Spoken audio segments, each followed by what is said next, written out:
ಎಲ್ರಿಗೂ ನಮಸ್ಕಾರ. Welcome back to my new vlog. ನಾನು ನಿಮ್ಮ ಪ್ರೀತಿಯ ಮಂಜುಳಾ. ಇವತ್ತು ಏನು ಸ್ಪೆಷಲ್ ವ್ಲಾಗ್ ಅಂತ ಹೇಳಿದ್ರೆ ಹಸ್ಬೆಂಡ್ದು ಬರ್ಡೇ ಇದೆ. ಸೊ ಬರ್ಡೇ ಜೊತೆಗೆ ಫ್ಲಿಪ್ಕಾರ್ಟಿಂದ ನಾನು ಒಂದು ಪ್ರಾಡಕ್ಟ್ನ ಆರ್ಡರ್ ಮಾಡಿದ್ದೆ. ಸೊ ಅದನ್ನು ಅನ್ಬಾಕ್ಸ್ ಮಾಡ್ತಾ ಇದ್ದೀನಿ. ಏನು ಆರ್ಡರ್ ಮಾಡಿದ್ದೀನಿ ಅನ್ನೋದನ್ನು ಹೇಳ್ತೀನಿ. ಸೊ ಸ್ಕಿಪ್ ಮಾಡ್ದೇನೆ ವ್ಲಾಗ್ನ ನೋಡಿ. ಯಾರೆಲ್ಲ ನನ್ನ ಚಾನಲ್ನ ಇನ್ನೂ ಸಬ್ಸ್ಕ್ರೈಬ್ ಮಾಡಿದೆ ವೀಡಿಯೋಸ್ನ ನೋಡ್ತಾ ಇದ್ದೀರೋ ಸೊ ಪ್ಲೀಸ್ ಹೋಗಿ ನನ್ನ ಚಾನಲ್ನ ಸಬ್ಸ್ಕ್ರೈಬ್ ಮಾಡಿಕೊಂಡು ವೀಡಿಯೋಸ್ನ ನೋಡಿ. ಎಸ್, ನಾನು ಫ್ಲಿಪ್ಕಾರ್ಟಿಂದ ವಾರ್ಡ್ರೋಬ್ನ ಆರ್ಡರ್ ಮಾಡಿದ್ದೆ. ವಾರ್ಡ್ರೋಬ್ ಏನಕ್ಕೆ ಆರ್ಡರ್ ಮಾಡಿದೆ ಅಂತ ಅಂದರೆ, ನಾವು ಬ್ಯಾಂಗ್ಳೂರಲ್ಲಿ ರೆಂಟ್ ಮನೆಯಲ್ಲಿರೋದು.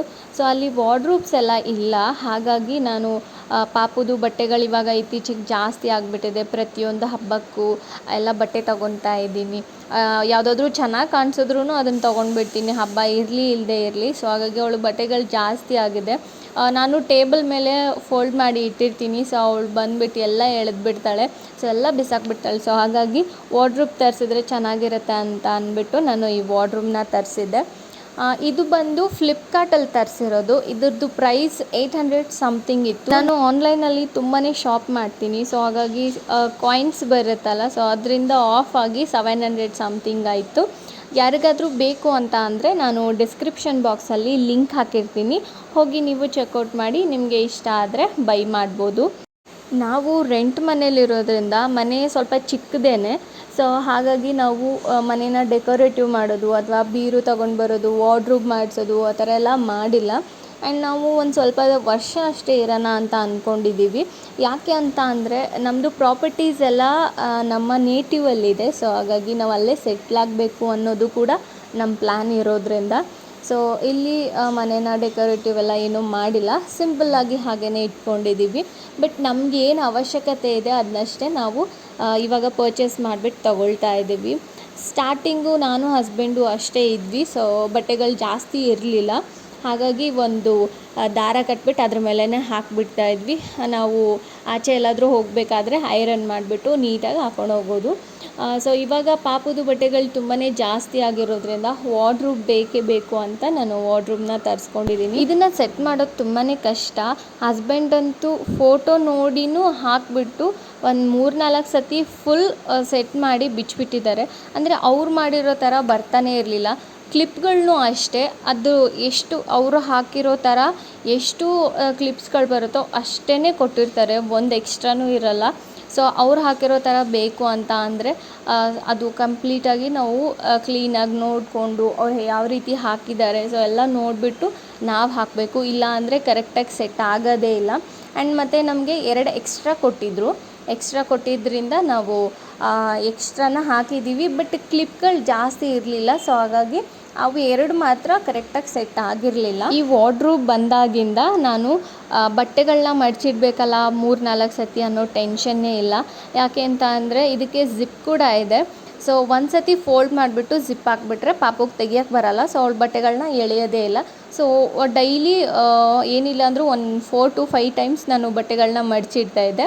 ವಾರ್ಡ್ರೋಬ್ ಬಂದಾಗಿಂದ ಒಂದು ಸತಿ ಬಟ್ಟೆ ಮಡಚಿಟ್ರೆ ಆಯಿತು, ನಾನೇ ಹೋಗಿ ತೆಗಿಯೋದು, ಇಲ್ಲಾಂದರೆ ತೆಗಿಯೋದೇ ಇಲ್ಲ.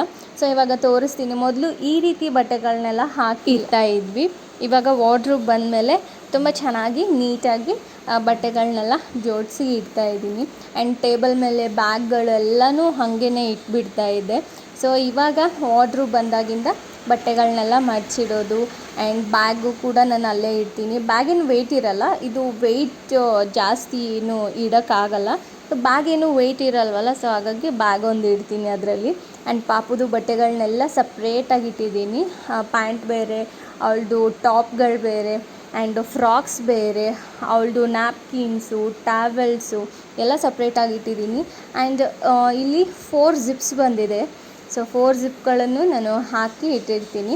ಆ್ಯಂಡು ಹುಕ್ಸ್ ಕೂಡ ಇದ್ದಾವೆ. ಇದಕ್ಕೆ ನಾವು ಫೋಲ್ಡ್ ಮಾಡಿ ಹುಕ್ಸ್ ಮಾಡ್ಬೋದು. ಇದಕ್ಕೆ ಚಿಕ್ಕ ಮಕ್ಕಳು ಮನೇಲಿ ಇರೋರು ಕಂಪಲ್ಸರಿ ಜಿಪ್ ಹಾಕಲೇಬೇಕು. ಸೊ ನಾನಂತೂ ಖಂಡಿತವಾಗ್ಲೂ ಹಾಕೇ ಇರ್ತೀನಿ.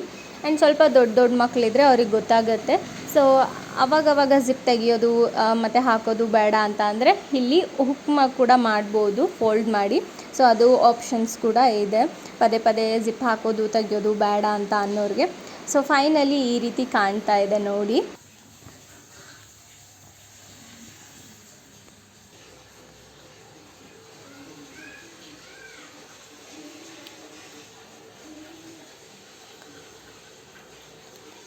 ಈವ್ನಿಂಗು ಹಸ್ಬೆಂಡ್ದು ಬರ್ಡೇ ಇದೆ ಅಂತ ಅಂದ್ಬಿಟ್ಟು ನಾವು ಕೇಕ್ ತರೋದಕ್ಕೆ ಹೋಗಿದ್ವಿ. ಆ್ಯಂಡ್ ಅವರಿಗೆ ಈ ಬರ್ಡೇ ಸೆಲೆಬ್ರೇಷನ್ನು ಕೇಕ್ ಕಟ್ ಮಾಡೋದು ಇಷ್ಟ ಆಗಲ್ಲ, ಏನು ಚಿಕ್ಕ ಮಕ್ಕಳ ಥರ ಮಾಡ್ತೀಯಾ ಅಂತ ಹೇಳ್ತಾ ಇರ್ತಾರೆ. ಆದ್ರೂ ನಾನು ಲಾಸ್ಟು 3 ಇಯರ್ಸ್ ಬ್ಯಾಕು ಫೋಟೋ ಕೇಕೆಲ್ಲ ಹಾಕ್ಬಿಟ್ಟು ಅವ್ರದ್ದು ಬರ್ಡೇನ ಸೆಲೆಬ್ರೇಟ್ ಮಾಡಿದ್ದೆ. ಆವಾಗಲೇ ಬೈತಾಯಿದ್ರು ಅವರು, ಏನು ಚಿಕ್ಕ ಮಕ್ಕಳ ಥರ ಈ ಥರ ಮಾಡ್ತೀಯ ನೀನು ಅಂತ ಅಂದ್ಬಿಟ್ಟು. ಸೊ ಅವರಿಗೆ ಈ ಥರ ಸೆಲೆಬ್ರೇಷನ್ ಎಲ್ಲ ಇಷ್ಟ ಆಗಲ್ಲ. ಬಟ್ ನಮ್ಮದು ತುಂಬ ಖುಷಿಯಿಂದ ಸೆಲೆಬ್ರೇಟ್ ಮಾಡ್ತಾರೆ, ಬಟ್ ಅವ್ರದ್ದು ಮಾಡೋದಕ್ಕೆ ಬಿಡಲ್ಲ ನಮಗೆ. ಅದು ತಗೊಳ್ಳೋನು ಪಪ್ಪಗ, ಯಾವ ತಗೊಳ್ಳೋನು?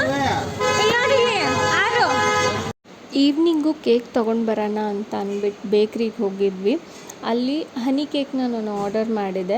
ಅದು ರೆಡಿ ಆಗೋದಕ್ಕೆ ಒಂದು 15 ಮಿನಿಟ್ಸ್ ಬೇಕು ಅಂತ ಅಂದರು. ಸೊ ವೆಯ್ಟ್ ಮಾಡ್ತಾಯಿದ್ದೆ. ಸಮ್ಮು ಕೇಳ್ತಾ ಇದ್ಲು ಪಾಪುಗೆ, ಪಪ್ಪಂಗೆ ಯಾವ ಕೇಕ್ ತೊಗೊಳ್ಳೋಣ ಅಂತ ಅಂದ್ಬಿಟ್ಟು. ಅಲ್ಲಿ ರೆಡಿ ಮಾಡಿ ಇಟ್ಟಿರ್ತಾರಲ್ವ, ಸೊ ಅದನ್ನು ತೋರಿಸ್ತಾ ಇದ್ಲು, ಇದು ತೊಗೊಳ್ಳೋಣ, ಅದು ತೊಗೊಳ್ಳೋಣ, ಇದು ತೊಗೊಳ್ಳೋಣ ಅಂತ ಅಂದ್ಬಿಟ್ಟು. ಪ್ಯಾಕ್ ಮಾಡಿಕೊಂಡು ಮನೆಗೆ ಬಂದ್ವಿ. ಈವ್ನಿಂಗು 7:30 ಆಗಿತ್ತು. ಸೊ ಆವಾಗ ಸೆಲೆಬ್ರೇಷನ್ ಮಾಡಿದ್ವಿ.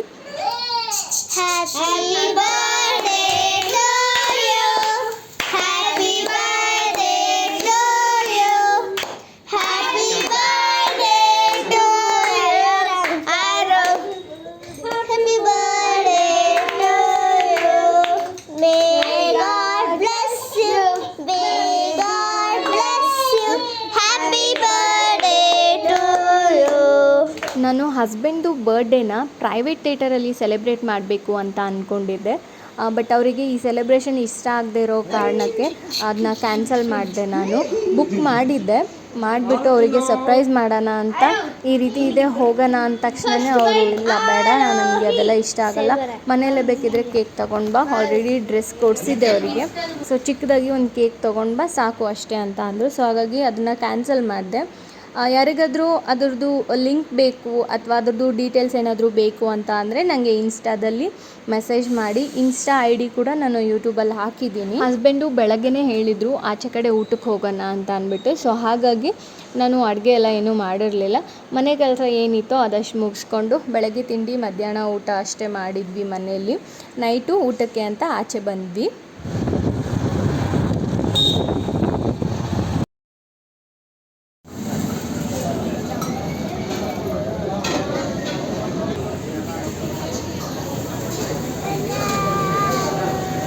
ಟೇಬಲ್ ಮೇಲೆ, ಕುರ್ಚಿ ಮೇಲೆ, ಇಲ್ಲ ಬೆಡ್ ಮೇಲೆ ಅವಳು ಎದ್ದು ನಿಂತ್ಕೊಂಡ್ರೆ, ಸ್ವಲ್ಪ ಹೈಟ್ ಮೇಲೆ ಎದ್ದು ನಿಂತ್ಕೊಂಡ್ರೆ ಬಲ್ಲೆ ಅಂತ ಡ್ಯಾನ್ಸ್ ಮಾಡ್ತಾ ಇರ್ತಾಳೆ.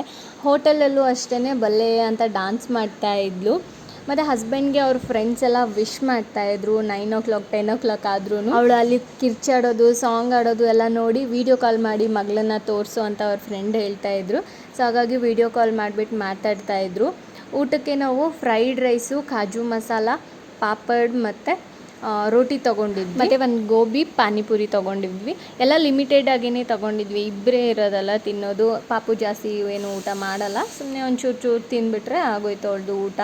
ಮತ್ತು ಇತ್ತೀಚೆಗೆ ತುಂಬ ಕಾಟ ಕೊಡ್ತಾ ಇದ್ದಾಳೆ ಊಟ ಮಾಡೋದಕ್ಕೆಲ್ಲ, ಊಟನೇ ಮಾಡ್ತಾ ಇಲ್ಲ, ಏನೇ ತಿನ್ಸಿದ್ರು ಉಗಿತಾನೇ ಇರ್ತಾಳೆ. ಹಾಗಾಗಿ ಲಿಮಿಟೆಡ್ ಆಗಿ ಆರ್ಡರ್ ಮಾಡಿದ್ವಿ.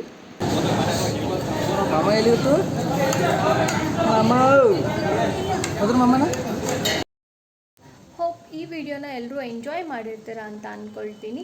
ಈ ವಿಡಿಯೋ ನಿಮಗೆ ಇಷ್ಟ ಆಗಿದೆ ಅಂತ ಅಂದ್ಕೊಂಡು ಈ ವಿಡಿಯೋನ ಇಲ್ಲಿಗೆ ಎಂಡ್ ಮಾಡ್ತಾ ಮತ್ತೊಂದು ಹೊಸ ಬ್ಲಾಗ್ ಜೊತೆಗೆ ನಾನು ನಿಮಗೆ ಸಿಗ್ತೀನಿ. ಅಲ್ಲಿವರೆಗೂ thank you so much for watching this video and love you all. Bye.